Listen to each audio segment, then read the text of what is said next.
Դերեկ Պրինսի ծառայությունը ներկայացնում է Կանայք եկեղեցում Դերեկ Պրինս Այսօրվա մեր հռչակումը կվերցնենք Փիլիպպեցիներին առաջին գլխի 9-ից 11 խոսքերից Վերջին օրերին ես ստուգում էի, թե Աստվածաշնչի որ գրքերից ենք ամենից շատ հռչակումներ արել, կարծում եմ ամենաշատ հռչակումները արել ենք հենց Փիլիպպեցիներից, ուրեմն ահա մեր հռչակումը,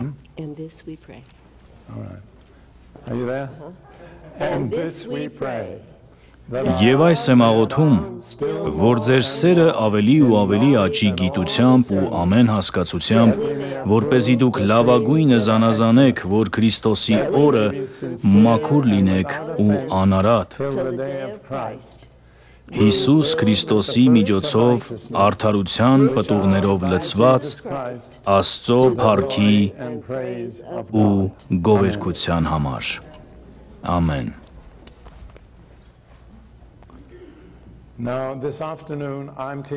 Այսօր ես կուսուցանեմ առաջին բաժինը, իսկ իմ կինը Հրութը երկրորդ բաժինն է խոսելու, տեսնում եք, որ ես չասացի նա կուսուցանի երկրորդ բաժնի ընթացքում, այսպիսով մի մեղադրեք ինձ դրա մեջ, երբ ավարտենք կհասկանաք ինչու, մեր թեման է կանայք եկեղեցում, Պետք է ասեմ, որ լինելով շատ տարբեր վայրերում և շփվելով հազարավոր մարդկանց հետ տարբեր մշակույթներից և ծագումներից, հատկապես արևմտյան աշխարհում, ես նկատել եմ, որ շատ կանայք դառնություն և վրդովմունք են զգում տղամարդկանց հանդեպ։ Նրանք զգում են, որ իրենց խաբել են, ճնշել են և անարդար վարվել իրենց հետ։ Ես անձամբ որքանով որ հիշում եմ երբեք չեմ մեղանչել նման բանով։ Իմ մշակութային դաստիարակության մեջ նման վերաբերմունքներ չկային։ Այդ երևույթների մասին ես իմացել եմ միայն տարիներ անց։ Բայց որպես տղամարդկանց ներկայացուցիչ ուզում եմ ներողություն խնդրել բոլոր այն կանանցից, ովքեր վիրավորված, վշտացած կամ ճնշված են զգացել։ Անկասկած դարերի ընթացքում շատ ու շատ կանայք ճնշման են ենթարկվել։ Դա անկասկած է։ Սակայն կանայք պետք է իմանան, որ իրենք միակ ճնշվածները չեն եղել։ Ցավոք մարդկության պատմությունը Ադամի անկումից ի վեր հիմնականում եղել է ճնշումների և անարդարությունների պատմություն։ Ուժեղները սովորաբար ճնշել են թույլերին, հարուստները աղքատներին, կրթվածները անգրագետներին։ Կան բացառություններ, բայց դրանք բացառություններ են։ Ուստի եթե դու որպես կին կարծում ես, որ անարդար վերաբերմունքի ես արժանացել, հավանաբար դա ճիշտ է։ Բայց հիշիր, որ դա մութ պատկերի միայն մեկ մութ անկյունն է։ Այս ամենի պատճառը մարդու անկումն է։ Վերջերս մեկը մի միտք ասաց, որը շատ խորը ազդեց ինձ վրա, շատ պարզ մի արտահայտություն։ Մենք ապրում ենք անկում ապրած աշխարհում։ Մեր բոլոր խնդիրների արմատն այն է, որ մենք անկում ենք ունեցել Աստծո շնորհից։ Մենք ընկել ենք մեղքի մեջ։ Մենք պատերազմում ենք մեր Արարչի դեմ։ Բայց ինչ-որ կերպ մեր ներսում ունենք պատկերացում այն մասին, թե իրերն ինչպես պետք է լինեն, և երբ իրերն այդպես չեն ընթանում, մենք հիասթափվում ենք։ Բայց հիշեք, սա ընկած աշխարհ է։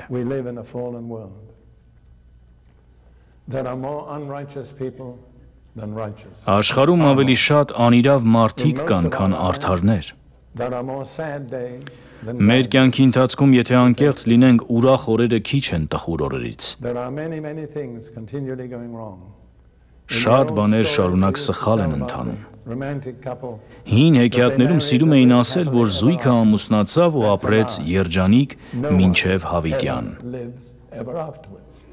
Դա սուտ է, ոչ ոք ինքն իրենով չի ապրում հավիտյան և շատերը նույնիսկ երջանիկ չեն ապրում։ Նույնիսկ ամենաերջանիկ ամուսնությունը, իսկ ես այդպիսին եմ ունեցել 30 տարի ավարտվում է հուղարկավորությամբ։ Սրանք պարզապես լուրջ ու անդրդվելի փաստեր են և որոնցից մենք չենք կարող խուսափել, ուստի երբ մտածում ես, որ քեզ արդար չեն վերաբերվել, հիշիր, նույնը վերաբերում է շատ ուրիշների։ Եթե ես որևէ կերպ դեր եմ ունեցել դրանում, ցավում եմ դրա համար, ես հաստատ կնատիած չեմ։ Դա երբեք խնդիր չի եղել ինձ համար։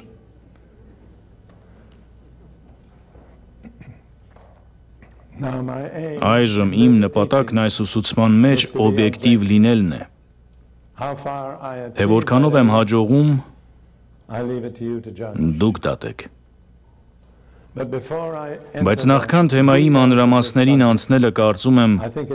կարևոր է, որ ձեզ ներկայացնեմ այն, ինչ ես կոչում եմ մարգարեական հող։ Երկրորդ Պետրոս 1:19-ում Պետրոսն ասում է. Եվ մարգարեական ավելի հաստատուն խոսքն ունենք, որին եթե անսակ, լավ կանեք, ինչպես մի ճրագ, որ մութ տեղում լույս է տալիս, մինչև որ օրը լուսանա, և առավոտյան աստղը ծագի ձեր սրտերում։ Սա ուղղված է բոլոր հավատացյալներին։ Մենք ունենք մարգարեական խոսքը և լավ կանենք, ուշադրություն դարձնենք դրան, դա լույս է մութ վայրում։ Եթե ուշադրություն չդարձնենք մարգարեական խոսքին, կհայտնվենք խավարի մեջ առանց լույսի։ Աստվածաշնչի առնվազն 1/3-ը մարգարեություն է։ Եթե անտեսենք մարգարեությունը, այն դուրս թողնենք կամ հաշվի չառնենք, ապա Աստծո խոսքի առնվազն 1/3-ը անտեսած կլինենք։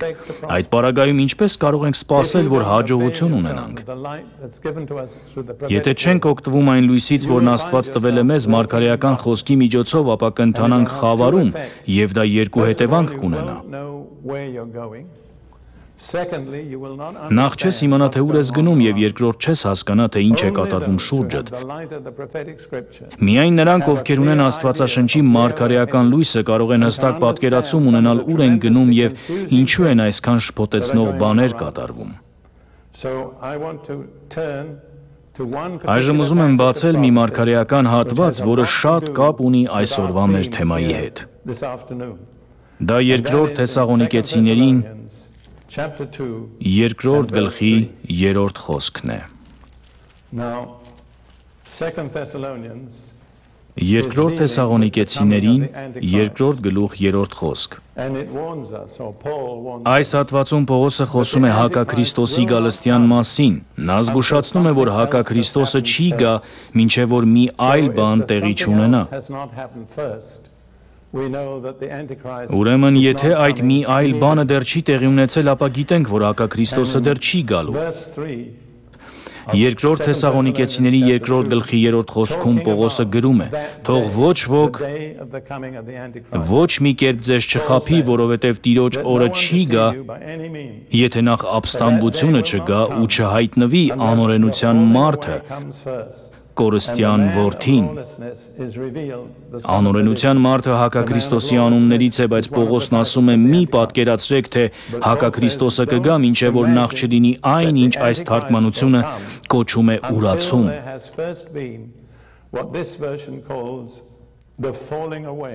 Միջազգային նոր թարգմանությունն այն կոչում է հակառակություն, իսկ ամերիկյան նոր ստանդարտը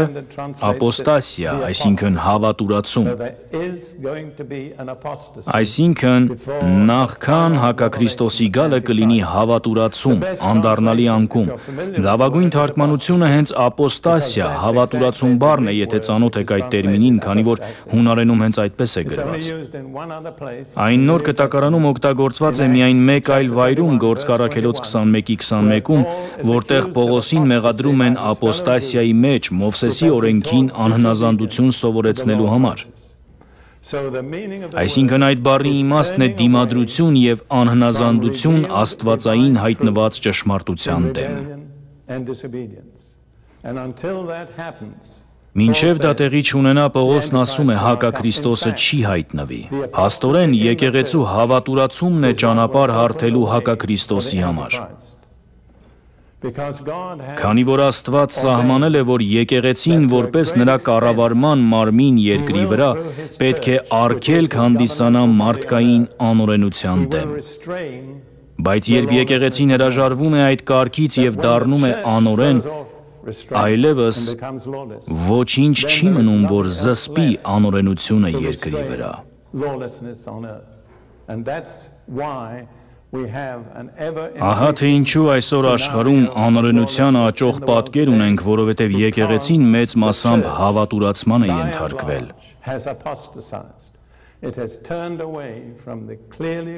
Այն դադարել է հնազանդվել Աստծո բացահայտ ճշմարտությանը եւ դարձել է ըմբոստության առաջնորդ։ Կան պատմականորեն շատ վառ օրինակներ, երբ եկեղեցին անկում է ապրում, Աստծո զսպող ուժը հեռացվում է։ Մի օրինակ բերեմ։ 20-րդ դարավերջին Գերմանիայում քրիստոնյա աստվածաբանները հորինեցին մի բան, որը կոչեցին նոր աստվածաբանություն։ Դա իրականում այնքան էլ նոր չէր, այն սկիզբ է առել դեռևս Եդեմի պարտեզից, բայց այն այդպես կոչեցին։ Ըստ այդ նոր աստվածաբանության հին կտակարանը չպետք է ընդունվի բառացի կամ լուրջ, այն պարզապես առասպելների, պատմությունների, բանաստեղծությունների եւ հատվածների մի խառնուրդ է, բայց ոչ բառացիորեն Աստծո խոսքը։ Դա աղետալի ազդեցություն ունեցավ Եվրոպայի վրա եւ դրա հետ մեկտեղ նաեւ աշխարհի մեծ մասի վրա։ Երբ Գերմանիայում եկեղեցին հավատուրացության ենթարկվեց, դա ճանապարհ հարթեց չարության եւ անօրենության մի հեղեղի համար, որի հետևանքները մենք այսօր էլ շարունակում ենք կրել։ Երկրորդ բանը տեղի ունեցավ 1910 թվականին։ Գերմանիայի եկեղեցու ղեկավարները, քրիստոնյա առաջնորդները հրապարակեցին պաշտոնական հայտարարություն, որով մերժում էին հոգեգալստական շարժումը։ Նրանք ասացին, որ այն սատանայից է, սակայն փառք Աստծուն մի քանի տարի առաջ Գերմանիայի եկեղեցու առաջնորդները հավաքվեցին եւ հրապարակայնորեն զղջացին այդ հայտարարության համար։ Մինչ այս երկու բաները, աստվածաբանների հավատուրացումը եւ եկեղեցու առաջնորդների կողմից Սուրբ Հոգու մերժումը ճանապարհ բացեցին անօրենության հեղեղի համար։ Թույլ տվեք ընդամենը երկու անուն տալ՝ Կարլ Մարքս եւ Ադոլֆ Հիտլեր։ Այդ երկու մարդկանց առաջանալը, որոնք երկուսն էլ Գերմանիայից էին, ուղղակիորեն կապված է Գերմանիայի եկեղեցու հավատուրացման հետ։ Ուրեմն Պողոսն ասում է լինելու է հավատուրացում, անկում, աստվածային հայտնված ճշմարտության գիտակցված մերժում։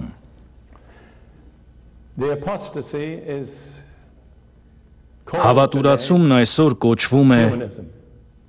հումանիզմ, իսկ դրա իգական տարբերակն է ֆեմինիզմը։ Դրանք նույն հավատուրացման տղամարդու եւ կնոջ տարբերակներն են։ Դա սկսվում է սատանայի առաջին գայթակղությունից, ուղղված Ադամին եւ Եվային։ Երբ նա ասաց դուք կլինեք ինչպես աստվածներ, ճանաչելով բարին եւ չարը, նա գայթակղեց մեր նախածնողներին վերցնել իրենց վրա այն իրավասությունը, որը միայն Աստծուն է պատկանում, որոշելու ինչն է բարին եւ ինչն է չարը։ Դա հենց այն է, ինչ հումանիզմն է։ Այն խլում է Աստծուց բարոյականության, արդարության եւ ճշմարտության բացարձակ չափանիշներ սահմանելու իրավունքը եւ ասում է մենք ինքներս կսահմանենք մեր չափանիշները։ Մենք կորոշենք ինչն է լավ, ինչն է վատ, ինչն է ճշմարիտ, ինչն է կեղծ, ինչն է ճիշտ, ինչն է սխալ։ Անձամբ ես հավատում եմ, սա իմ կարծիքն է, որ այսօր աշխարհում ամենահզոր սատանայական ուժը հենց հումանիզմն է։ Եթե ժամանակ ունենայինք, մենք կարող էինք ուսումնասիրել հումանիզմի հետևանքները դեպքից դեպք, բայց դրա նենգությունն այն է, որ այն առաջին հայացքից այնքան չար չի թվում, որքան իրականում կա։ Ինչպես ես միշտ ասել եմ եւ չեմ ամաչում կրկնելուց, ֆեմինիզմը հումանիզմի իգական տարբերակն է։ Դուք կարող եք ասել, ինչու սատանան նոր գայթակղություն չի հորինում։ Ես կասեմ, որովհետև հինը միշտ աշխատում է։ Սերնդեսերունդ նա միշտ հաջողում է համոզել մարդուն վերցնել այն իրավասությունը, որն Աստծունն է։ Այն բնավորության արատը, որին նա դիմում է, միշտ նույնն է. հպարտություն։ Ես ուզում եմ ձեզ բոլորիդ ասել, հպարտությունն ամենավտանգավոր բանն է, որ կարող է մուտք գործել ձեր կյանք։ Այս հավատուրացման և եկեղեցու անօրենության արդյունքում անօրենությունը ներթափանցեց մարդկային ցեղի մեջ։ Եվ Հիսուսը կանխատեսել էր դա։ Մատթեոսի ավետարան 24-րդ գլուխ 12-րդ խոսքում Հիսուսը մի փոքր ցուցակ է տալիս այն բաների մասին, որոնք նշաններ կլինեն աշխարհի ավարտի համար։ Նա խոսում է քրիստոնյաների հալածանքի մասին, շատ քրիստոնյաների ընկնելու մասին, բազմաթիվ կեղծ մարգարեների մասին և հետո 12-րդ խոսքում ասում է.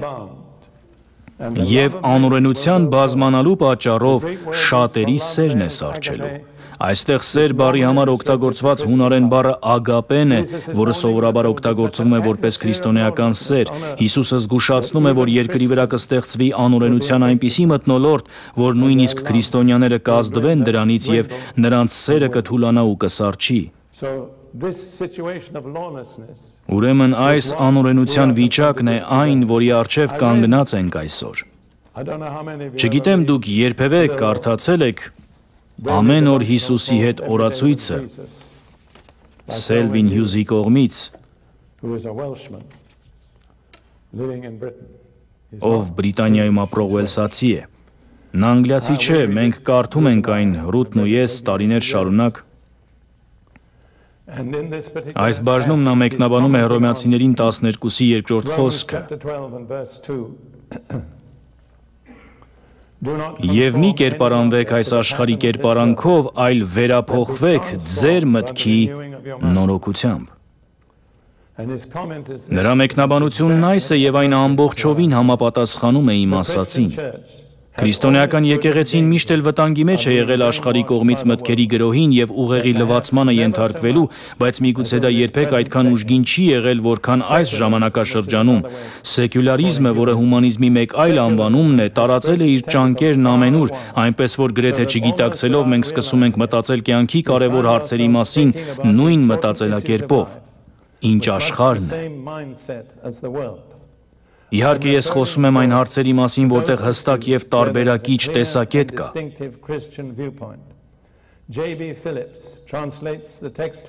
J.B. Phillipsը այս հատվածը թարգմանում է այսպես. «Թող աշխարհը ձեզ չձուլի իր կաղապարի մեջ, այլ Աստված թող ձեր միտքը ներսից վերանձնավորի»։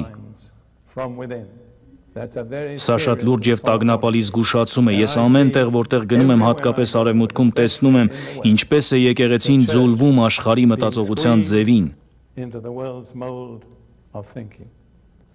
Երբ մենք սխալ մտածենք, ի վերջո սխալ կվարվենք։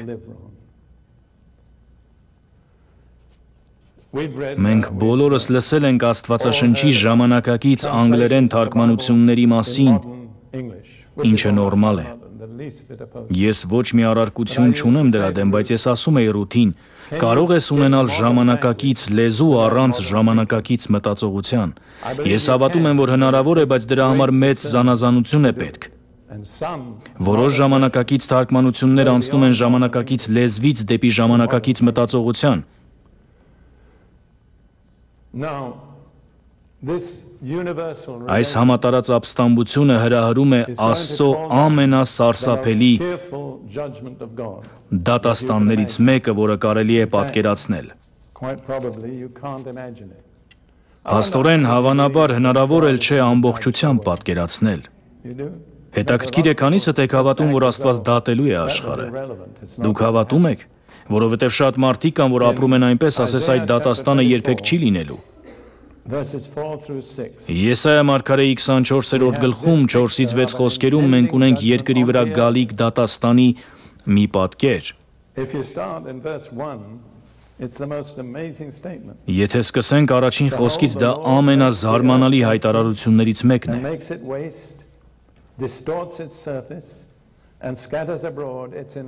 Ահավասիկ Տերը կավերի երկիրը, Քարուքանդ կանի այն, կխեղի նրա մակերեսը և ցաքուցիր կանի նրա բնակիչներին։ Սա առաջին խոսքն է, հետո 3 խոսք ներքև 4-ից 6-ը։ Սգում թախծում է երկիրը, նվաղում թախծում է աշխարհը, նվաղում են երկրի ժողովուրդների մեծամեծները, երկիրը ապականված է մնալու իր բնակիչների ոտքի տակ, որովհետև նրանք զանց են առել օրենքները, փոխել են կանոնները, խափանել հավիտենական ուխտը, դրա համար անեծքը լափում է երկիրը և նրա բնակիչները կրում են պատիժը, դրա համար երկրի բնակիչներն այրվեցին ու սակավաթիվ մարդիկ մնացին։ Չգիտեմ դուք ինչ եք զգում այս մասին, ես զգում եմ, որ դա հենց այնպես է լինելու է, ինչպես գրված է։ Ուրեմն մենք պետք է իմանանք ինչու, ինչն է լինելու այդպիսի սարսափելի դատաստանի պատճառը Աստծո կողմից ամբողջ երկրի վրա։ Պատասխանը 3-ն է։ 5-րդ խոսքը։ Երկիրը ապականված է մնալու իր բնակիչների ոտքի տակ, որովհետև նրանք զանց են առել օրենքները, փոխել են կանոնները, խափանել հավիտենական ուխտը։ 3 մեղադրանք է հնչում երկրի կամ նրա բնակիչների հասցեին։ Առաջին մենք խախտել ենք օրենքները։ Օրինակ կարելի է բերել 10 պատվիրանները։ Մենք խախտել ենք 10 պատվիրանները։ Երկրորդ, փոխել ենք կարգը կամ կանոնները։ Կարգը իմ կարծիքով նշանակում է այն ձևը, որով Աստված կարգել է, որ կյանքն ընթանա, կյանքի կառուցվածքը հատկապես ընտանիքի և տան մեջ։ Եվ երրորդ, խախտել ենք հավիտենական ուխտը։ Այն ուխտը, որ հաստատվեց Հիսուս Քրիստոսի միջոցով։ Կասեի քրիստոնյա անունը կրող մարդկանց մեծամասնությունն այսօր խախտել է այդ ուխտը։ Մենք ուխտադրուժ ժողովուրդ ենք։ Շնորհակալ եմ Աստծուն, հավանաբար դա չի վերաբերում այստեղ ներկա գտնվողներին, բայց եթե հաշվի առնենք, որ հիմնական հարանվանությունների առաջնորդներից շատերը հրապարակայնորեն մերժել են այսպիսի ճշմարտություններ, ինչպիսիք են Հիսուսի կուսական ծնունդը, Հիսուսի մարմնավոր հարությունը և ընդունել են օրինակ համասեռամոլների ամուսնությունները, ապա պետք է ասենք, որ մենք խախտել ենք հավիտենական ուխտը։ Եվ դա է պատճառն այստեղ նկարագրված Աստծո դատաստանի։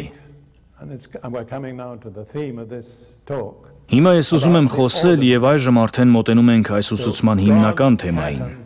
Աստծո կարգադրության, կյանքի կառուցվածքի մասին։ Կան 2 հիմնարար մարդկային հարաբերություններ, որոնց վրա հիմնված են բոլոր մյուս հարաբերությունները։ Դրանք ամուսինների և ծնողներ երեխաների փոխհարաբերություններն են։ Դա իսկապես Աստծո հիմնական կարգադրությունն է։ Ինչպես պետք է հարաբերվեն ամուսիններն իրար հետ և ինչպես պետք է հարաբերվեն ծնողները երեխաների հետ։ Եվ դա խախտվում է, մենք բացում ենք անօրենության ու չարության աղետալի դռները։ Ով էլ որ որևէ կերպ պատասխանատու է նման հետևանքների առաջացման համար, շատ ծանր հաշվետվություն պետք է տա Աստծուն։ Եթե այն, ինչի մասին խոսում ենք, Աստծո կարգադրությունն է, այսինքն ամուսինների և ծնող երեխաների հարաբերությունները, հիշեք, որ սա չափազանց կարևոր և լուրջ թեմա է։ Փաստորեն մեր բարօրությունն ուղղակիորեն կախված է Աստծո կամքն իմանալուց։ Հիմա, այսօր շատ ենք լսում մշակույթ բառը։ Ասում են ամեն ինչ նորմալ է, որովհետև մշակույթն այդպիսին է։ Մշակույթը փոխվել է։ Կասեմ, այո, հաստատ փոխվել է, բայց ուզում եմ ուշադրություն դարձնել հետևյալին. երբ Հիսուսը խոսեց այս հարաբերությունների մասին, նա վերադարձրեց իր ունկնդիրներին դեպի Աստծո նախնական նպատակն արարչության մեջ։ Եթե նայենք Մատթեոսի 19-րդ գլխի 3-5 խոսքերում, այնտեղ գրված է. Փարիսեցիները նրա մոտ եկան և նրան փորձելու համար ասում էին. արդյոք թույլատրվում է, որ մարդն առանց որևէ պատճառի արձակի իր կնոջը։ Հիսուսը պատասխանեց ու ասաց նրանց. չեք կարդացել, որ Արարիչը սկզբից արու և էգ ստեղծեց նրանց ու ասաց. դրա համար տղամարդը պիտի թողնի իր հորն ու մորը և միանա իր կնոջը, և երկուսը մեկ մարմին պիտի լինեն։ Հիսուսն ասաց. չեք կարդացել սկզբում։ Հիմա ձեզանից շատերը գուցե չգիտեն, բայց Ծննդոց գրքի եբրայերեն անվանումը հենց դա է՝ Բերեշիթ, սկզբում։ Ուրեմն Հիսուսը հատուկ կերպով նրանց ուշադրությունը ուղղում էր ծննդոցում արձանագրված արարչության պատմությանը։ Եվ նա ասաց. սա է ելակետը, սա է չափանիշը։ Եվ երբ Պողոսը խոսեց ընտանիքի փոխհարաբերությունների մասին, հատկապես ամուսինների և կանանց մասին, նա դա հիմնեց աստվածության ներսում առկա հավիտենական հարաբերությունների վրա։ Առաջին Կորինթացիներին 11-րդ գլխում ընդամենը մեկ խոսք։ Առաջին Կորինթացիներին 11:3-ում գրված է. բայց կամենում եմ, որ դուք գիտենաք, որ ամեն տղամարդու գլուխը Քրիստոսն է, կնոջ գլուխը ամուսինը, Քրիստոսի գլուխը Աստված։ Ուրեմն Պողոսը գնաց նույնիսկ ավելի հեռու, քան Հիսուսը։ Իր օրինակը վերցրեց հավիտենական աստվածությունից ներս եղած հարաբերություններից, նա սահմանեց գլուխ լինելու կարգը Աստծուց դեպի Քրիստոս, Քրիստոսից դեպի ամուսին, ամուսնուց դեպի կին։ Այստեղ որևէ բան չի կարող փոխվել մշակույթի պատճառով։ Դրանք հավիտենական անփոփոխ փաստեր են։ Թույլ տվեք նշել, որ անհեթեթություն է մշակույթը ներկայացնել որպես որևէ բան փոխելու պատճառ։ Մարդիկ ասում են, դե դա մշակութային երևույթ է։ Իրականում, եթե վերլուծենք աշխարհի տարբեր մշակույթները, կտեսնենք, որ դրանց մեծ մասը հիմնված է դիվային պրակտիկաների և սնահավատությունների վրա։ Ուրեմն ինչպես կարող ենք որպես քրիստոնյաներ մեր կյանքի օրինակն ընտրել մի բան, որի արմատները դիվային են։ Ես ուզում եմ վերադառնալ նախնական ձևին։ Հավատում եմ, որ եթե ուզում ենք պարզություն ունենալ և հստակ ու վստահելի հիմք, պետք է հենց այստեղից սկսենք։ Դառնանք մարդու և կնոջ արարման պատմությանը։ Ծննդոց առաջին գլխի 26-ից 27 խոսքերում։ Եվ Աստված ասաց. մեր պատկերով ու մեր նմանությամբ մարդ արարենք։ Նկատեք, սա երրորդության որոշումն էր, Հայրը, Որդին և Սուրբ Հոգին միասին որոշեցին, որպեսզի իշխի ծովի ձկների, երկնքի թռչունների, անասունների ու ամբողջ երկրի վրա և երկրի վրա սողացող բոլոր սողունների վրա։ Եվ Աստված ստեղծեց մարդուն իր պատկերով, Աստծո պատկերով ստեղծեց նրան, արու և էգ ստեղծեց նրանց։ Սա մարդկային ցեղի, տղամարդու և կնոջ նախածին արարման պատմությունն է։ Նրանք ստեղծվեցին, որպեսզի իշխեն։ Կարծում եմ մենք շատ քիչ բան գիտենք նրանց միջև սկզբնական հարաբերության մասին, բայց տեսնում ենք, որ նախնական օրինակը մարդուն և կնոջը միասին էր սահմանում իշխելու Աստծո ստեղծած երկրի վրա։ Այնուհետև մենք հայտնաբերում ենք, թե կինը կոնկրետ ինչու ստեղծվեց։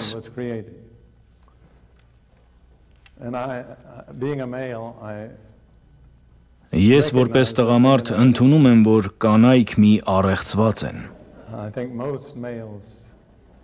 Կարծում եմ տղամարդկանց մեծ մասը կհամաձայնվի այդ մտքին։ Կնոջ արարումն Աստվածաշնչի ամենահետաքրքիր առեղծվածներից մեկն է։ Եթե նայենք Ծննդոց 2:18-ին, այնտեղ գրված է. Եվ Տեր Աստված ասաց. լավ չէ, որ մարդը միայնակ լինի, նրան մի օգնական շինեմ իրեն հարմար կամ նրան լրացնող։ Կարծում եմ սա ամենաճիշտ թարգմանությունն է։ Օգնական նրան լրացնելու համար։ Սա արարչության ընթացքում առաջին դեպքն էր, երբ Աստված ասաց, որ ինչ-որ բան լավ չէ։ Մինչ այդ ամեն ինչ շատ լավ էր, բայց այժմ այն փաստը, որ Ադամը չուներ զուգընկեր, լավ չէր, նրան անհրաժեշտ էր լրացնող օգնական, իսկ Տերն ինչպես ստեղծեց այդ օգնականին։ Սա հրաշալի է 21-րդ խոսքը։ Եվ Տեր Աստված մի խորքուն բերեց Ադամի վրա, սա պատմության առաջին անեստեզիան էր։ Եվ նա քնեց, եւ նրա կողի ոսկորներից մեկը վերցրեց ու այդ տեղը մսով ծածկեց։ Տեր Աստված Ադամից վերցրած կողոսկրից մի կին արարեց։ Եբրայերենում ասվում է կնոջը կառուցեց կամ կերտեց այդ ոսկորից, ուրեմն Աստված ինչպես արեց դա։ Մենք գաղափար չունենք, դա առեղծված է։ Մենք պարզապես գիտենք արդյունքը, դա տեղի ունեցավ։ Ես ամուսնացած եմ եղել ընդհանուր 48 տարի, 30 տարի իմ առաջին կնոջ հետ եւ 18 տարի երկրորդի։ Ես հասկացել եմ, որ կինը մի առեղծված է։ Այդ մտածելակերպը ինձ շատ խնդիրներից է փրկել։ Ես նկատի ունեմ հրաշալի առեղծված։ Ինչպես արդեն ասել եմ, երբեք չեմ եղել կնատյաց։ Պարզապես ընդունում եմ, որ գործ ունեմ մի բանի հետ, որն ամբողջությամբ չեմ հասկանում։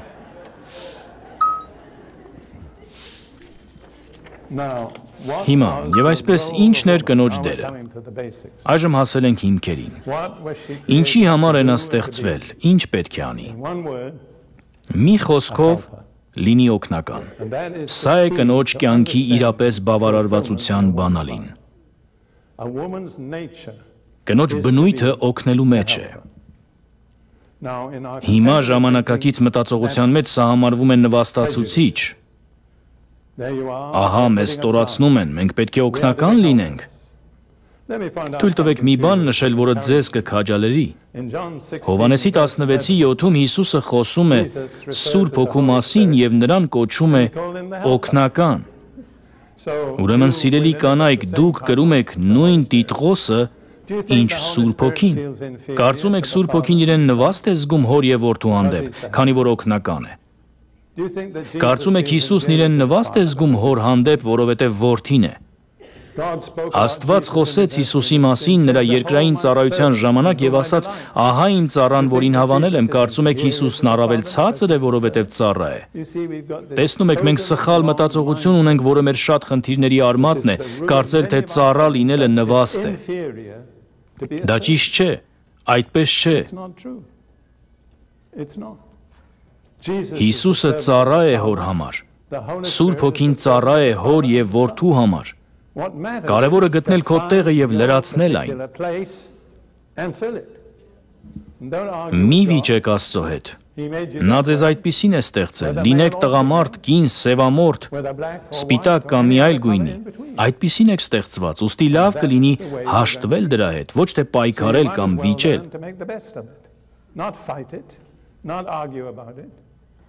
Ես ունեմ սիրելի ընկեր, մի եղբայր տիրոջ մեջ, որը ծնվել է մահմեդական ընտանիքում Ալժիրում։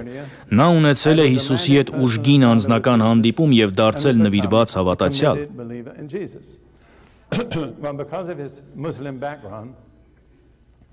Դե իր մահմեդական ծագման պատճառով նա սկսեց վիճել Աստծո հետ, ինչու Աստված ընտրեց հրեաներին, ինչու նրանց այդքան արտոնություններ տրվեցին։ Եվ ի վերջո Աստված խոսեց նրա հետ ու ասաց.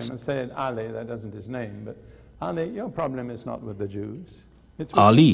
դա նրա իսկական անունը չէ, քո խնդիրը հրեաների հետ չէ, քո խնդիրն ինձ հետ է։ Եվ ես էլ ասում եմ ձեզ, սիրելի կանայք, ձեր խնդիրը տղամարդկանց հետ չէ, ձեր խնդիրն Աստծո հետ է։ Իսկ նա չի փոխվելու։ Նա սուվերեն է։ Կարող եք վիճել, աղաչել, բարկանալ նրա վրա, բայց նա չի փոխվի։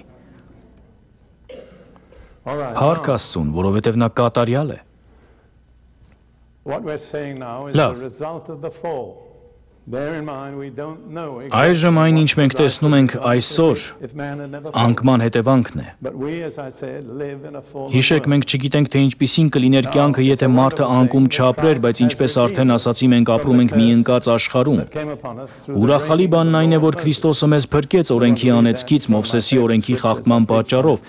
Ուզում եմ կարդալ այդ հատվածը, որն իմ ամենասիրելիներից է։ Ես այդ հատվածից շատ եմ քարոզել։ Գաղատացիներին 3:13-ում գրված է. Քրիստոսը մեզ օրենքի անեծքից փրկագնեց մեզ համար անեծք դառնալով։ Ուրեմն Քրիստոսը մեզ փրկեց օրենքի անեծքից, Մովսեսի օրենքը խախտելուց։ Եթե ուզում եք իմանալ, թե ինչպիսին է այդ անեծքը, կարող եք կարդալ 2-րդ Օրինաց 28-րդ գլխի վերջին 54 խոսքերը, որտեղ ներկայացված են անթիվ անեծքներ ամեն տեսակի, որոնք գալիս են օրենքը խախտելու արդյունքում։ Փառք Աստծուն, խաչի վրա Հիսուսն անեծք դարձավ, որպեսզի մենք փրկվենք այդ բոլոր անեծքներից, բայց մենք դեռ չենք ազատագրվել այն անեծքից, որ եկավ անկման միջոցով։ Այդ անեծքը դեռ գործում է։ Եկեք մի պահ նայենք, որն էր անկման անեծքը եւ կտեսնենք, որ այն դեռ լիովին գործում է։ Ծննդոց 3:16-ում Աստված ասում է կնոջը. Սաստիկ պիտի շատացնեմ քո հղիության ցավերը եւ ցավով զավակ ծնես, ցանկություն ունենաս դեպի քո ամուսինը եւ նա իշխի քեզ վրա։ Գիտեմ, կան շատ տեսություններ ցավազերծ ծննդաբերության մասին, բայց ձեր մեծ մասը գիտեք, որ դրանք չեն աշխատում եւ չեն էլ աշխատի, որովհետեւ Տերն ասաց, որ ցավով կլինի։ Այդպես կլինի մինչեւ այդ անեծքը կվերացվի, այն դեռ վերացված չէ։ Հետո Աստված ասաց Ադամին. Քո պատճառով նեղությամբ ուտես դրանից քո կյանքի բոլոր օրերին, նա փուշ ու տատաս կաճեցնի քեզ համար։ Ուրեմն, քանի դեռ շուրջը տեսնում ես փուշ եւ տատաս, գիտես, որ այդ անեծքը դեռևս չի չեղարկվել, այն մի օր չեղարկվելու է, բայց դեռ ոչ հիմա։ Այսպիսով, հիմա խոսում ենք Աստծո կարգադրության մասին, այն արարչագործության մեջ, որն անեծքի տակ է։ Ինչպես արդեն ասացի, մենք չգիտենք, թե ինչպիսին կլիներ տղամարդու եւ կնոջ միջև հարաբերությունը մինչև անկումը։ Իմ կարծիքով որևէ կերպ չենք կարող դա պարզել, բայց մենք գիտենք ինչպիսին պիտի լինի այդ հարաբերությունը անկումից հետո։ Դա տրված է Ծննդոց 3:16-ում։ Կրկին կկարդամ. Սաստիկ պիտի շատացնեմ քո հղիության ցավերը եւ ցավով զավակ ծնես, ցանկություն ունենաս դեպի քո ամուսինը եւ նա իշխի քեզ վրա։ Արդեն մեկնաբանել ենք, որ ծննդաբերությունը ցավոտ է։ Հետո գրված է. ցանկություն ունենաս դեպի քո ամուսինը։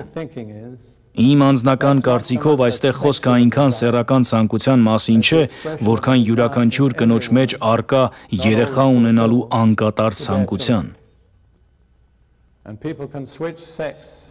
Մարդիկ կարող են փոխել սեռական կողմնորոշումը դեպի համասեռամոլություն, բայց դեռ ոչ ոք չի հնարել մի ձև, որով կինը կարող է երեխա ունենալ առանց տղամարդու մասնակցության։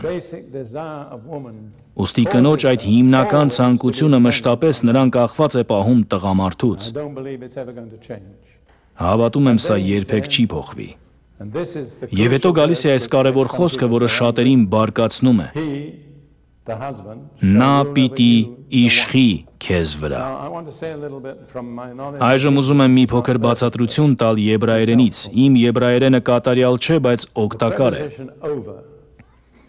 Վրա բառը անգլերենում թարգմանվում է որպես over, ինչը որոշ մարդկանց ականջին հնչում է որպես ճնշում, տիրապետություն։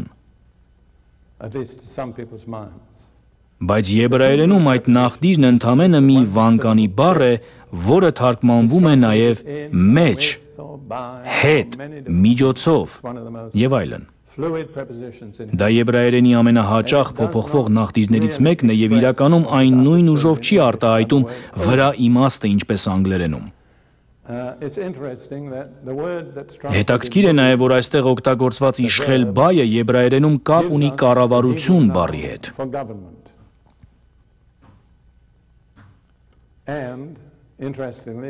Ժամանակակից եբրայերենում վարչապետին կոչում են կառավարության գլուխ։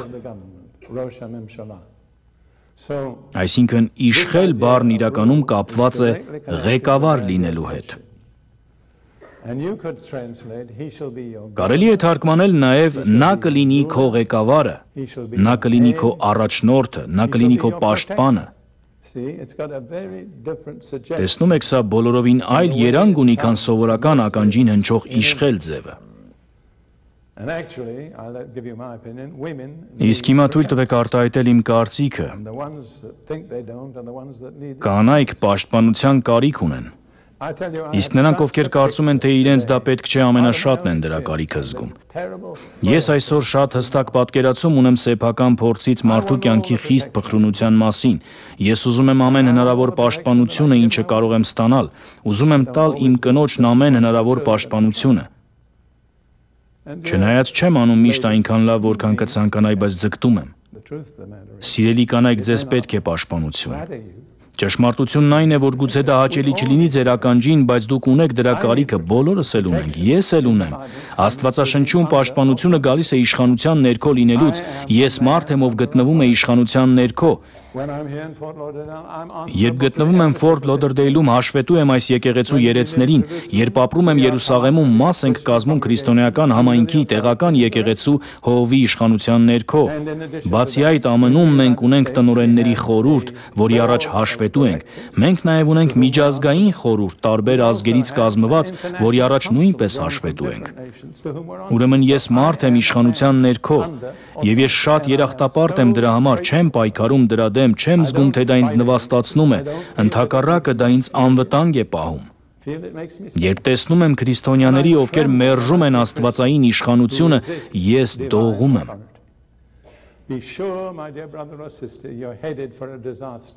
Սիրելի եղբայր կամ քույր, վստահ եղիր, եթե մերժում ես աստվածային իշխանությունը,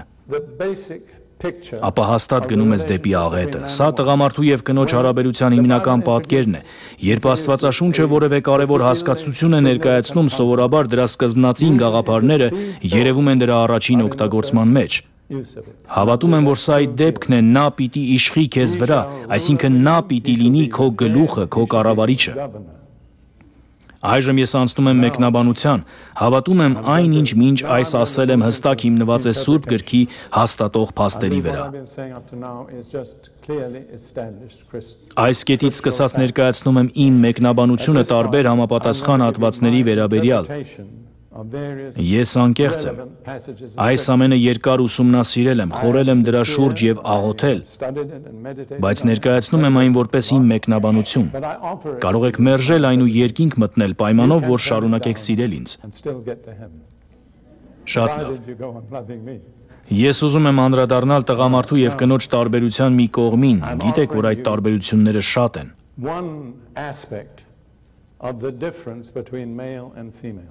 Այժմ խոսում ենք այն մասին, ինչը ես անվանում եմ կառավարչական իշխանություն։ Ցանկանում եմ ներկայացնել կառավարություն բառը, որովհետև կարծում եմ այն ավելի հստակ է։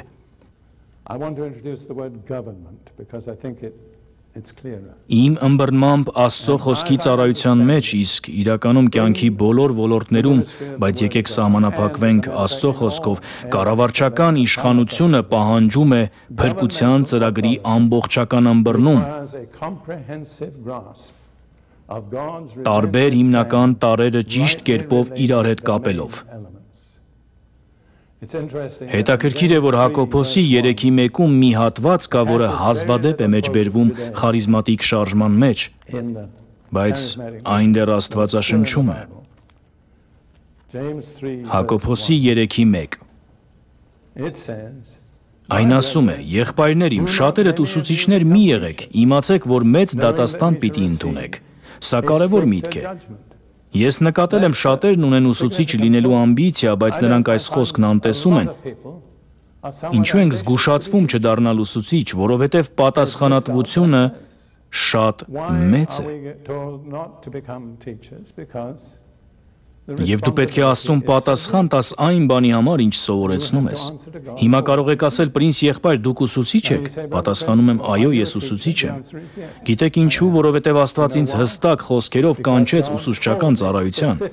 Շատ վաղուց 1944 թվականին ձեզանից շատերը դեռ ծնված էլ չէին։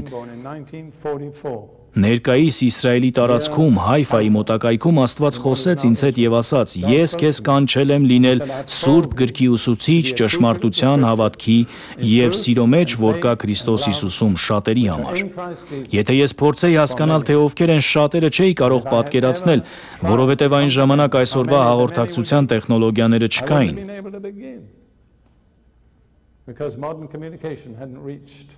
Չեմ ուզում հպարտանալ, բայց փաստացիորեն այսօր ամեն օր ես ուսուցանում եմ միլիոնավոր մարդկանց տարբեր միջոցներով՝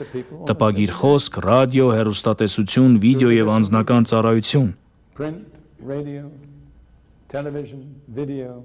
Այո, ես ուսուցիչ եմ։ Իսկ արդյոք լավ ուսուցիչ եմ, դա Աստծուն թողնենք։ Բայց գիտեմ, պիտի պատասխան տամ Աստծուն։ Բայց մի ծրագրիր դառնալ ուսուցիչ, եթե Աստված քեզ չի կանչել ուսուցիչ լինելու։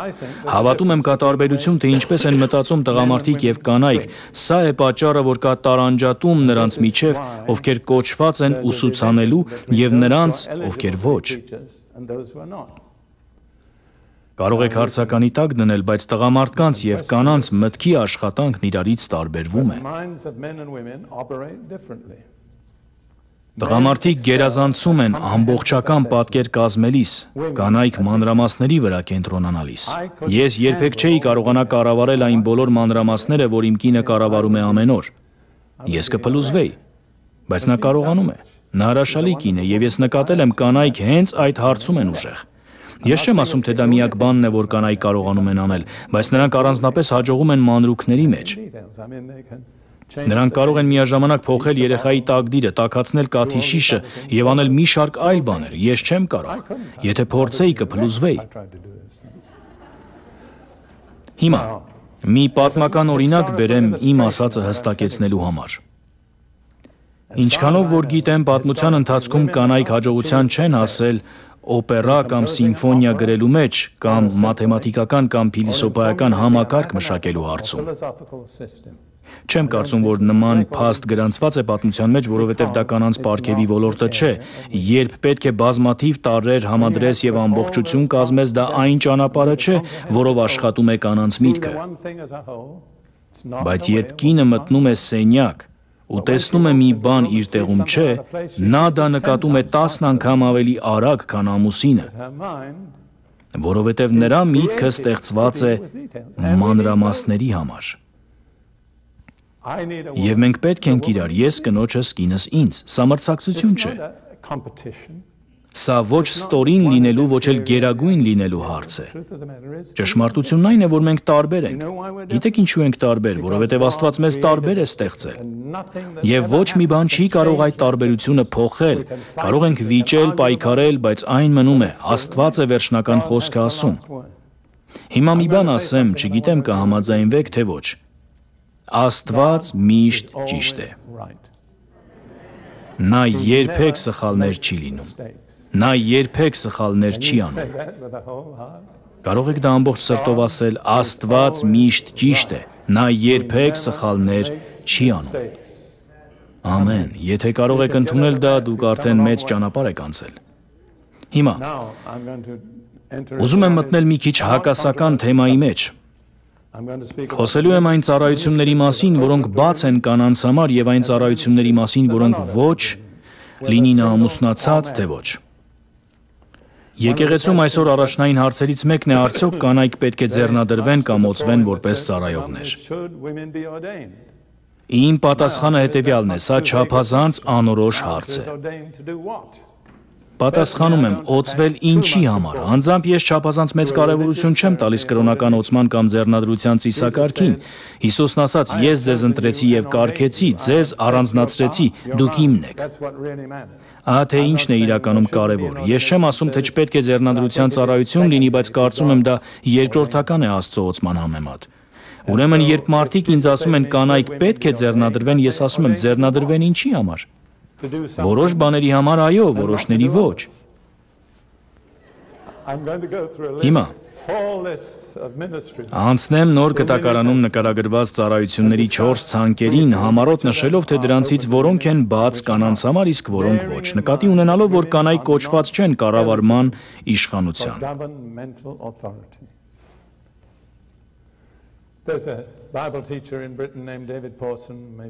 Մեծ Բրիտանիայում մի աստվածաշնչյան ուսուցիչ կա, Դեյվիդ Փոլսոն անունով, գուցե որոշներն արդեն լսել են նրա մասին։ Մենք շատ մտերիմ չենք, բայց լավ ընկերներ ենք։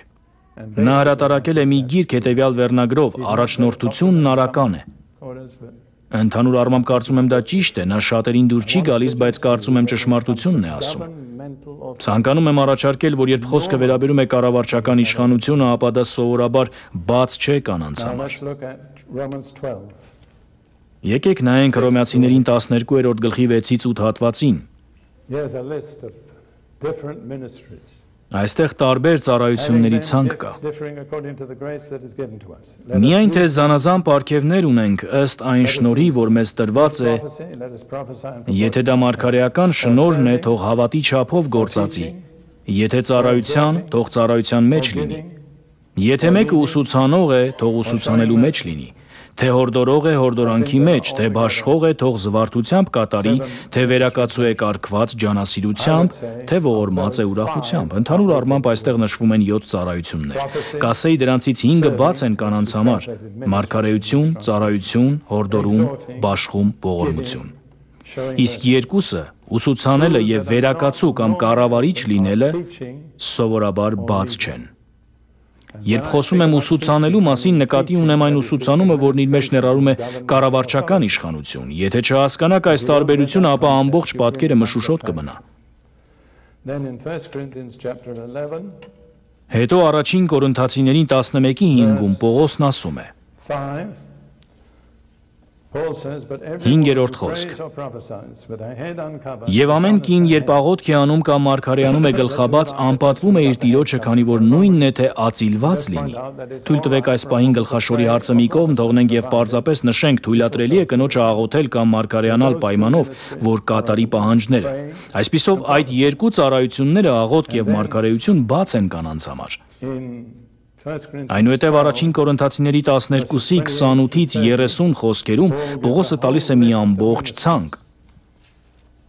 Նրանց, որոնց Աստված եկեղեցում կարգեց, սրանք են նախ առաքյալներին, երկրորդ մարգարեներին, երրորդ ուսուցանողներին, հետո հրաշագործներին, հետո բժշկության շնորհ ունեցողներին, օգնողներին, վարիչներին, տարբեր լեզուներով խոսողներին, միթե բոլորն առաքյալներ են, միթե բոլորը մարգարեներ են, միթե բոլորը ուսուցանողներ են, միթե բոլորը հրաշագործներ են, միթե բոլորը բժշկելու շնորհ ունեն, միթե բոլորը լեզուներ են խոսում, միթե բոլորը թարգմանում են։ Եթե վերլուծենք այս ցանկը, ապա ծառայությունները, որոնք հավատում են բաց են կանանց համար, հետևյալն են՝ մարգարեներ, հրաշագործներ, բժշկություններ, օգնողներ, վարիչներ կամ կազմակերպիչներ, լեզուներ, թարգմանություն, ընդհանուր առմամբ 6։ Իսկ այն երկուսը, որոնք սովորաբար բաց չեն, առաքյալներն են եւ ուսուցիչները։ Հետո Եփեսացիների 4:11-ում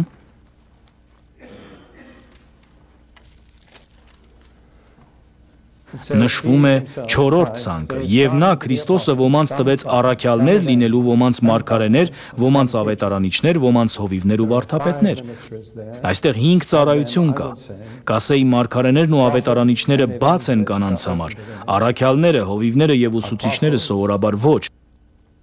որովհետեւ այս 3-ն էլ ներառում են կառավարչական իշխանություն։ Սա այն հատվածներից մեկն է, որը շատերի համար դժվար է ընդունել։ Առաջին Կորինթացիներին 14:34-ում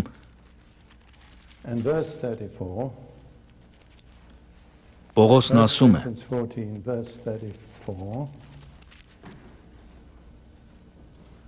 Կանայք եկեղեցիներում թող լուռ մնան, որովհետև նրանց թույլատրված չէ խոսել, այլ հնազանդ լինել, ինչպես եւ օրենքն է ասում։ Արդեն նշեցի, որ նույն գլխում մի քանի խոսք վերև Պողոսն ասում է՝ կինը կարող է աղոթել կամ մարգարեանալ, այսինքն նա չի ասում, որ կանայք պետք է մշտապես փակ բերանով նստեն։ Հիմքը եկեղեցի բառի իմաստն է։ Հունարենում էկլեսիա, որը նշանակում էր քաղաք պետության կառավարող ուժ։ Սա պետական իշխանության բնույթի բառ է։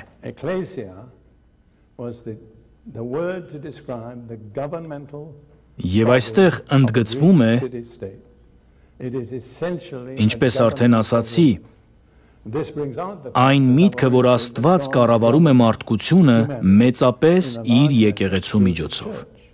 Բայց երբ խոսքը վերաբերում է կառավարման ժողովներին, կանայք պետք է լռեն։ Նրանք չպետք է կառավարական գործառույթը յուրացնեն, սա է իմ հասկացողությունը։ Այս միտքը շարունակվում է նաև հաջորդ հատվածում, առաջին Տիմոթեոսի 2:12, որտեղ Պողոսն ասում է. «Կնոջը թույլ չեմ տալիս, որ ուսուցանի, ոչ էլ ամուսնուն իշխի, այլ լուռ մնա»։ Նկատեք, ուսուցանելը ուղղակիորեն կապված է իշխանության հետ։ Ուրեմն Պողոսն ասում է. «Երբ ուսուցումը ներառում է իշխանություն կամ կառավարում, ես թույլ չեմ տալիս»։ Սա Պողոսի անձնական հայտարարությունն է, բայց կարծում եմ մենք պետք է ուշադրություն դարձնենք Պողոսի ասածին։ Ի վերջո, եթե համեմատենք նրա արդյունքները ֆեմինիստների արդյունքների հետ, նա հսկայական առավելություն ունի։ Առաջին Տիմոթեոսին 3:2 և 4-ում կարդում ենք. Արդ-եպիսկոպոսը, այսինքն տեսուչը, չխորանալով նշեմ, որ եպիսկոպոս, հովիվ և երեց նույն ծառայության տարբեր անուններն են, պետք է անարատ լինի, մեկ կնոջ ամուսին, բայց երբեք չի ասվում մեկ տղամարդու կին։ Այնուհետև 4-րդ խոսքում ասվում է, որ իր տանը լավ վերակացու լինի։ Նկատեք, կրկին օգտագործվում է վերակացու լինել կամ կառավարել բառը։ Իմ անձնական համոզմունքն է, որ յուրաքանչյուր ընտանիքում հենց տղամարդը պետք է լինի կառավարողը։ Սա ամենուր չի ընդունվում, բայց Աստված չի փոխվել։ Կառավարելն ահռելի պատասխանատվություն է ենթադրում։ Մի պայքարեք դրա համար, եթե պատրաստ չեք դրան։ Թույլ տվեք հետևյալն առաջարկել. տղամարդն իր ընտանիքը կառավարելիս ներկայացնում է Քրիստոսին 3 հիմնական ծառայության մեջ՝ մարգարե, քահանա և թագավոր։ Որպես մարգարե նա խոսում է Աստծո անունից իր ընտանիքին։ Որպես քահանա նա խոսում է Աստծո հետ ընտանիքի անունից, և որպես թագավոր նա ղեկավարում է ընտանիքը Աստծո անունից։ Հիշեք, առաջին մարդը, որին Աստված ընտրեց իր համար, Աբրահամն էր։ Ինչու ընտրեց Աստված հենց նրան։ Որովհետև վստահում էր, որ նա կկարողանա ղեկավարել իր տունը և իր երեխաներին։ Ահա թե ինչն էր Աբրահամի առաջին պահանջվող որակն Աստծո կողմից։ Այստեղ մի տարօրինակ լռություն է տիրում։ Հիմա ես լսել եմ մի շարք շատ տարօրինակ տեսություններ Փիբեի մասին։ Հավանաբար դուք դրանցից շատերը չեք լսել, բայց ես ստացել եմ հարցեր այդ թեմայով։ Եկեք մի պահ նայենք Փիբեին։ Հռոմեացիների 16-րդ գլուխ 1-2 խոսքերում Պողոսը գրում է. «Ձեզ եմ ներկայացնում Փիբեին մեր քրոջը, որ Կնեքրայի եկեղեցու սպասավորն է»։ Այստեղ գրված է սարկավագուհի, այսինքն նա ծառայող էր, որպեսզի նրան Տիրոջով ընդունեք, ինչպես որ վայել է սրբերին, հոգ տանեք նրան, ինչ կարիքի համար էլ ձեզ դիմի, որովհետև նա ինքն էլ հոգաց շատերին և հեց ինձ։ Ոմանք, և ես կարդացել եմ ամենախառը փաստարկներից մեկը, պնդում են, թե Փիբեն ղեկավարել է Պողոսին և սովորեցրել նրան ինչ քարոզի։ Թույլ տվեք պարզել, այստեղ այդպիսի բան չկա։ Ես ստուգել եմ հունարեն լավագույն բառարանները և սպասավոր բառի լավագույն թարգմանությունը խնամատարն է։ Այսինքն Փիբեն եղել է հոգատար անձնավորություն, հիշեք, որ Պողոսը 5 անգամ ծեծվել է յուրաքանչյուր անգամ 39 հարվածով։ Գրեթե անհավատալի է, բայց նա իր կյանքում ստացել է 195 վերքեր։ Կարծում եմ երբեմն նրան անհրաժեշտ էր մեկը, որ հոգ տաներ նրա մասին։ Մի կին, որ իր տունը կբացեր, կխնամեր, սնունդ կպատրաստեր։ Միգուցե հենց Փիբեն է եղել այդ անձը, բայց նա նրան չէր ասում ինչ քարոզել։ Ես լսել եմ ամենաարտառոց փաստարկներից մի քանիսը ի օգուտ այն բաների, որ կանայք չպետք է անեն, բայց նրանց հորդորում են։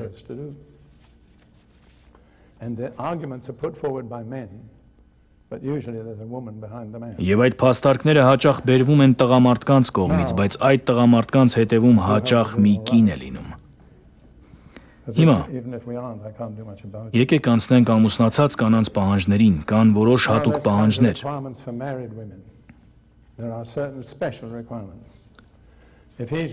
Եփեսացիների 5-րդ գլուխ 22-րդ խոսքում գրված է.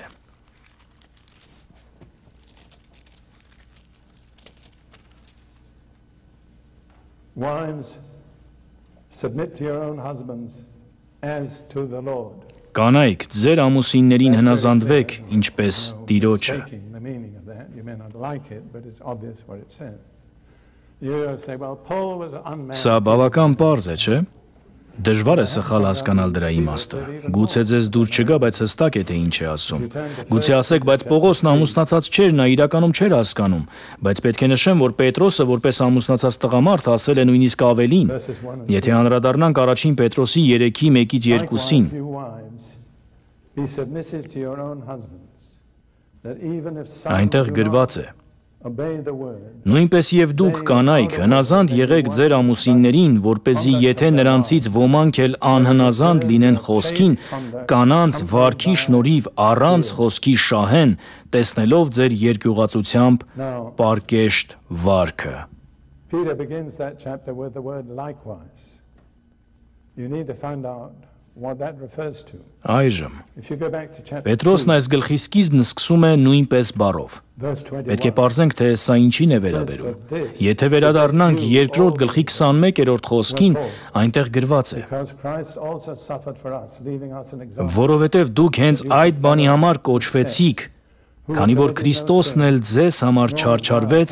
ձեզ օրինակ թողեց, որ իր հետքերով ընթանաք։ Reviled in return, when he Նա մեղք չգործեց եւ նենգություն չգտնվեց նրա բերանում,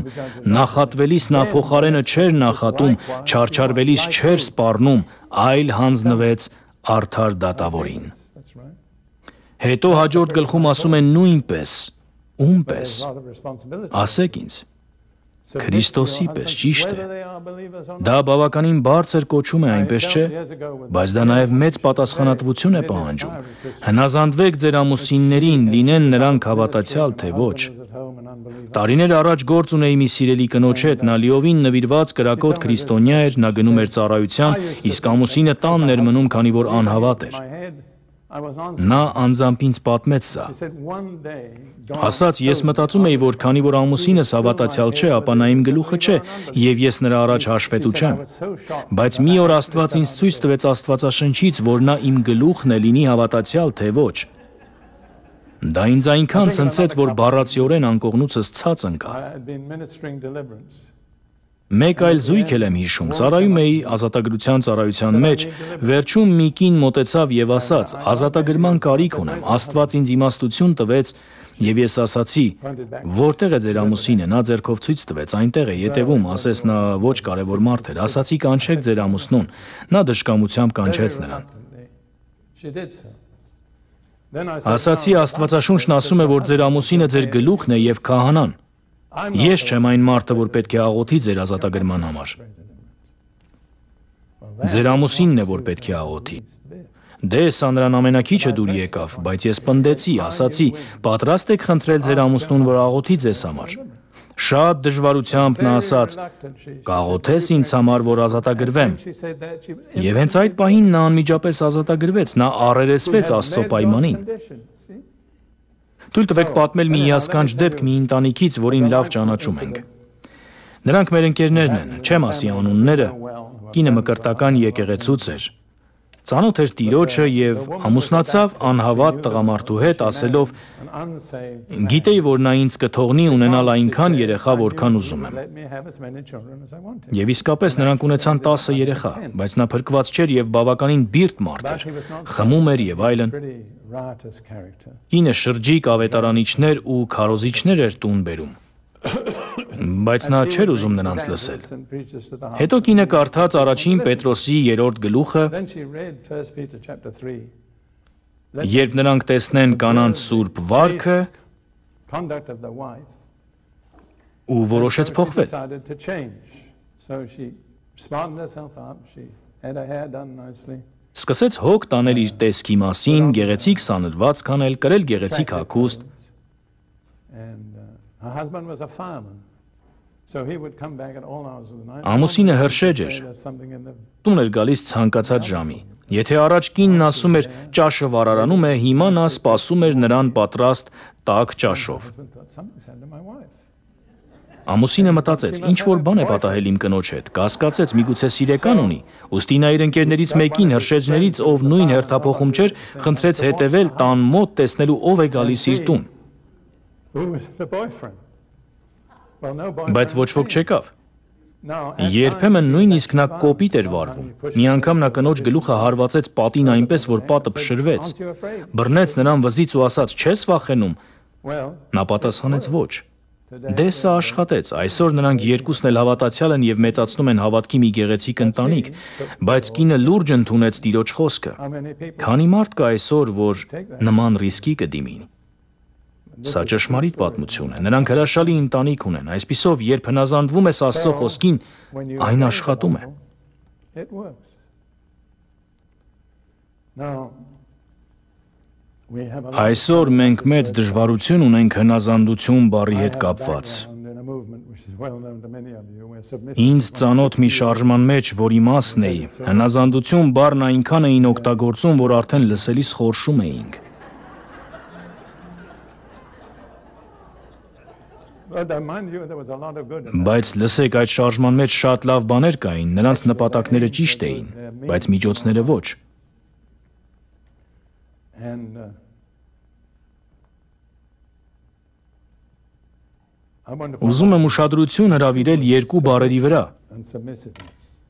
Now, Հնազանդություն believe that a wife is obligated to obey her եւ ստրկություն։ if he demands something that's contrary to scripture and contrary to her. Ես չեմ հավատում, որ կինը պարտավոր է ենթարկվել իր ամուսնուն, I cannot do եթե նա պահանջում է մի բան, որը հակասում է Աստվածաշնչին կամ իր խղճին։ but Կարծում եմ նա իրավունք ունի ասել. «Քեզ հարգում եմ որպես իմ ամուսին, բայց չեմ կարող անել այն, ինչ խնդրում ես, որովհետև սա եւ սա»։ when submission may seem Բայց impossible նա կարող է շարունակել մնալ հնազանդ հոգու մեջ։ is your role. Ուրեմն առաջարկում եմ նույնիսկ այն դեպքում, երբ հնազանդությունը թվում է անհնար, հնազանդ հոգին ձեր կոչումն է։ First of all, Հիմա are you really ready to submit? թույլ տվեք հարցնել ձեզ, սիրելի ամուսնացած If you want քույրեր, him to be your head, իրոք պատրաստ եք հնազանդվելու every place where this is discussed, ձեր ամուսիններին, որովհետև եթե ուզում եք, որ նա ձեր գլուխը լինի, պետք է հնազանդվեք։ cannot be head over an unsubmitted wife. Ամեն տեղ, որտեղ այս թեման քննարկվում է, նախ կնոջ հնազանդությունն է նշվում, հետո ամուսնու ղեկավարությունը։ Ինչու՞, որովհետև ամուսինը չի կարող լինել այն կնոջ գլուխը, ով չի հնազանդվում։ Այլապես նա դառնում է բռնապետ։ You dear wives, Եթե ուզում եք գլխի ներքո լինել, պետք է գործադրեք հնազանդություն։ do a lot of praying. Ընտրությունը ձերն է։ Ուզում եմ հարցնել եւս մեկ կարևոր բան։ Will you be satisfied? Դուք սիրելի կանայք, որոնք գուցե ձեր ամուսիններից հոգևորապես ավելի հասուն եք, հաճախ աղոթում եք նրանց համար։ The example. Կլինեք բավարարված, եթե ձեր աղոթքի պտուղները երևան ձեր ամուսնու կյանքում եւ ոչ թե ձեր մեջ։ Hours in prayer. Ահա մի օրինակ։ Eventually pray. Հոգևոր կինը եւ ոչ այնքան հոգևոր ամուսինը։ So Բայց կինը ժամերով աղոթում է իր ամուսնու համար եւ ի վերջո նա դառնում է հաջողակ ծառայող։ Բոլորը տեսնում են ինչ լավ բաներ է անում ամուսինը, բայց քչերն են տեսնում ինչ լավ բան է անում կինը։ recognize Դա կբավարարի ձեզ, թե պահանջում եք, որ ձեր արած բարիքը ճանաչված դառնա։ in eternity. Բայց թույլ տվեք ասել, այս ամենին կա նաև մի հավելում. հավիտենության մեջ ձեր արածը հաստատ կճանաչվի։ Պատկերացրեք, այդ ամուսինն ու կինը գալիս են Աստծո գահի առաջ իրենց պարգևները ստանալու, տղամարդը պսակ է ստանում, իսկ կինը կրկնակի պայծառ պսակ։ And one angel says to another, why does she get a bride? Մի հրեշտակ մյուսին ասում է, ինչու նրա պսակն ավելի պայծառ է, քան ամուսնունը։ Մյուսը պատասխանում է, եթե նա պսակ չստանար, ամուսինն ընդհանրապես պսակ չէր Put ստանա։ on your crown. Ուրեմն, հետաձգեք ձեր պսակը մինչև հավիտենություն։ Ամեն։ Now I'm coming near the end. I want to say this, I've said it already. Հիմա մոտենում եմ վերջաբանին։ Different but not inferior. Ուզում եմ կրկնել մի միտք, որն արդեն ասել եմ. կանայք տարբեր են, բայց ոչ ստորադաս։ Excel, as I've seen. Ճիշտ է։ They're quick. Կան մի քանի բնակավարներ, որտեղ կանայք գերազանցում են։ Often than men. Ինչպես ես եմ տեսել, նրանք շատ արագ ճանաչում եւ արձագանքում են Սուրբ Հոգուն, Much of the progress Հաճախ of the church in China today ավելի արագ, to teenage girls քան who work as evangelists տղամարդիկ։ and bring them together. Նրանք հաճախ գերազանցում են որպես ավետարանիչներ։ Այսօր Չինաստանում եկեղեցու առաջընթացի մեծ մասը գալիս է դեռահաս աղջիկների միջոցով, ովքեր որպես ավետարանիչներ այցելում են ամբողջ գյուղեր ավետարան սպրելով։ Հավատում եմ ավետարանչությունը կնոջ հիմնական կոչումներից մեկն է, նրանք կարեկից են, խիզախ եւ հավատարիմ։ Just to give you 4 examples of Թույլ տվեք բերել կանանց հավատարիմ լինելու 4 օրինակ։ 19. Հովանեսի 19:25-ում, երբ Հիսուսը խաչի վրա էր,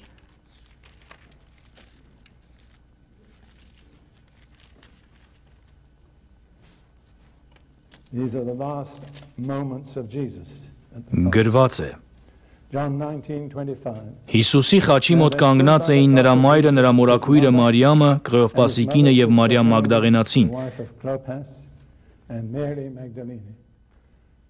Երեք Մարիամ, որոնք բոլորից ավելի մոտ էին խաչին, բացի Հովանեսից։ Than anybody else but John. And then you read in Matthew Հետո Մատթեոսի 27-ի 55-ից 56-ում խաչելության տեսարանում գրված է. verses 5 through 7. 55 through 55-ից 56 խոսքեր։ 55 through 56. Again, this is the crucifixion. Այնտեղ բազում կանայք կային, որ հեռվից նայում էին։ Նրանք Գալիլեայից հետևել էին Հիսուսին նրան ծառայելու համար։ Նրանց մեջ էին Մարիամ Մագդաղենացին, Հակոբոսի ու Հովսեսի մայր Մարիամը եւ Զեբեդեոսի որդիների մայրը։ Շատ կանայք։ Տղամարդկանց մեծ մասը փախել էր, բայց կանայք դեռ այնտեղ էին։ Հետո Մարկոսի 16:9-ում Սա Աստվածաշնչի ամենահուզիչ հատվածներից մեկն է ինձ համար։ I want to find it so I can read it when Mark 16 verse 9. I suppose one of the Միգուցե մարդուն երբևէ տրված ամենամեծ պատիվը եղել է Հիսուսին հարության առաջին վկան դառնալը։ resurrection of Jesus. Ում տրվեց այդ պատիվը։ Let me read. Կարդանք He սա։ rose early on the first day of the week. Հիսուսը հարություն առնելուց հետո շաբաթվա առաջին օրվա առավոտյան Out of whom նախ երևաց Մարիամ Մագդաղենացուն, որից 7 դև էր հանել։ no other human being. Ոչ մի տղամարդ այդպիսի պատվի չի արժանացել լինել առաջին վկան։ Of the resurrection. Ոչ թե որևէ առաքյալ, այլ Մարիամ Մագդաղենացին։ But Mary Magdalene. And it's stated specifically in that Եվ այս համատեքստում հատուկ նշվում է Հիսուսն այդ կնոջից հանել էր 7 դև։ Ես միշտ ասում եմ, ովքեր դևերից են ազատագրվել, երբեք չպետք է ամաչեն, երբեք չպետք է գլուխները կախեն։ Դա նրա պանծալի վկայությունն էր։ Հիսուսն ինձնից 7 դև էր հանել։ Եվ երբ նա հարություն առավ, առաջինը հենց նրան հայտնվեց։ and one more passage. Եվս մի հատված Մատթեոսի 28-րդ գլխի 5-ից 7-րդ խոսքերում նույնպես հարության դրվագից։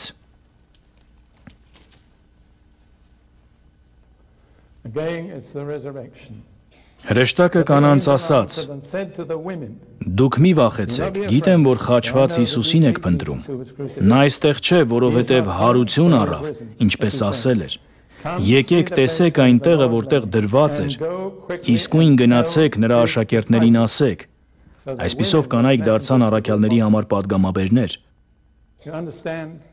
it's not a question of rank. Տեսնում եք, սա ոչ թե աստիճանի, այլ կոչման եւ հավատարմության հարց է։ You are. And many women are more faithful. Եվ շատ կանայք ավելի հավատարիմ են, քան շատ տղամարդիկ։ Characteristic that I have noticed in women, it is Ինչպես ասում եմ, եթե կանանց մեջ մի հատկանիշ եմ նկատել, դա հավատարմությունն է։ in all the men of discipline. Երբ տղամարդիկ հեռանում են, Dear sisters, կանայք մնում են։ believe me, I am not interested in putting women down. Սիրելի քույրեր, հավատացեք, ես չունեմ որևէ նպատակ կնոջը ստորադասելու։ Ես միայն ուզում եմ օգնել, որ կանայք գտնեն իրենց Աստծուց տրված տեղն ու գործառույթը եւ ապրեն դրանում։ With exceptions. And one of the favorite exceptions Իհարկե, միշտ օրինակներ են բերում։ Կանանց առաջնորդության սիրելի օրինակներից մեկն է Դեբորան։ because there was no man. Այո, ճիշտ է, նա առաջնորդ էր, բայց պատճառն այն էր, որ տղամարդ չկար, որ այդ գործն աներ։ Ամոթ տղամարդկանց ոչ թե Դեբորային, բայց հիշեք, նա բացառություն էր։ Mentioned as judges. Դատավորների եւ թագավորների գրքերում ընդհանուր 13 դատավոր է նշվում եւ միայն մեկն էր կին։ The rule. Խնդիրն այն ժամանակ է առաջանում, երբ մենք բացառությունը դարձնում ենք օրինաչափություն եւ դրանով դուրս ենք գալիս Աստծո օրհնությունից։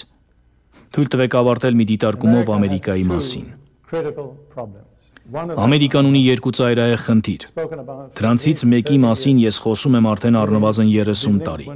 Դա տղամարդկանց ապաշնորությունն է։ Խնդիր թիվ 1. Տղամարդիկ, որոնք հրաժարվել են իրենց պատասխանատվություններից։ Երկրորդ խնդիրը կանանց ապստամբությունն է։ Այս երկու խնդիրները միմյանց ավելի են սրում։ Ամեն անգամ, երբ տղամարդն ապաշնոր է, կնոջը մղում է ապստամբության։ Ամեն անգամ, երբ կինը ապստամբում է, դա տղամարդուն պատճառ է տալիս ապաշնոր լինելու։ Սա երկրի հիմնարար ճգնաժամային խնդիրն է։ Եկեք չլինենք դրա մի մասը։ Եկեք լինենք լուծման մասը, ոչ թե խնդրի։ Եվ հիմա եզրափակիչ խոսք։ Մաղաքիա 4-րդ գլուխ 5-ից 6 խոսքեր, 5 կտակարանի վերջին 2 խոսքերը։ Ժամանակագրական առումով դրանք վերջին գրավոր խոսքերն են հին ուխտում։ Նկատեք, վերջին խոսքը անեծք է։ Փառք Աստծուն, որ նոր կտակարանը կա։ Եթե հին կտակարանը լիներ վերջնականը, Աստծո վերջին խոսքն անեծք կլիներ։ Ահա թե ինչ է գրված։ Աստված է խոսում։ Ահա ես ձեզ կուղարկեմ Եղիա մարգարեին Տիրոջ մեծ եւ ահեղ օրվա գալուց առաջ, եւ նա հայրերի սրտերը պիտի դարձնի դեպի որդիները, իսկ որդիների սրտերը դեպի իրենց հայրերը, որ չլինի ես գամ եւ երկիրը հարվածեմ անեծքով։ Այստեղ անեծք թարգմանված բառը նշանակում է մի բան, որն ամբողջությամբ մերժված է Աստծո կողմից։